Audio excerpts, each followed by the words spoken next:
Les défenseurs de la cause animale évoquent une véritable barbarie lorsqu'ils parlent de la pratique du broyage des poussins mâles. Chaque année, 50 millions de jeunes poussins sont tués, broyés littéralement à la naissance, car l'industrie agroalimentaire les juge improductifs.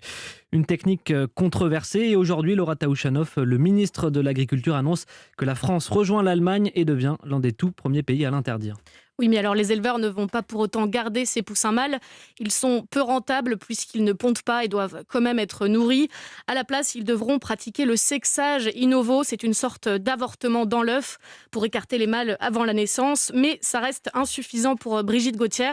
C'est l'une des fondatrices de l'association L214. C'est bien de voir aboutir quand même une problématique qu'on a posée sur la table. Néanmoins, le sexage in novo, il peut être intéressant, mais il ne résout pas le problème de la sélection génétique à outrance d'une part. Et d'autre part, s'il est fait après 10 jours, on a déjà de la sensibilité de la part des oisillons au travers même de la faim. Alors qu'auparavant, non, le système nerveux n'est pas développé.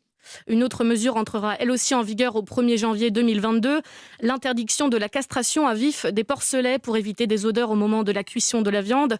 Mais là aussi, L214 s'en contente difficilement. Ces porcelets sont élevés dans des élevages fermés, au-dessus de leurs excréments, avec les truies qui sont enfermées dans ces cages où elles peuvent juste se lever, se coucher et les petites têtes à travers les barreaux. Donc quelque part, là aussi, on est sur une toute petite mesure par rapport à l'ampleur de ce qu'il faudrait faire pour que le calvaire ne soit pas total pour ces animaux. Les associations de défense des animaux attendent maintenant les prochaines présidentielles pour voir quels candidats proposeront une sortie de l'élevage intensif. Merci Laura Taouchanoff. Et puis,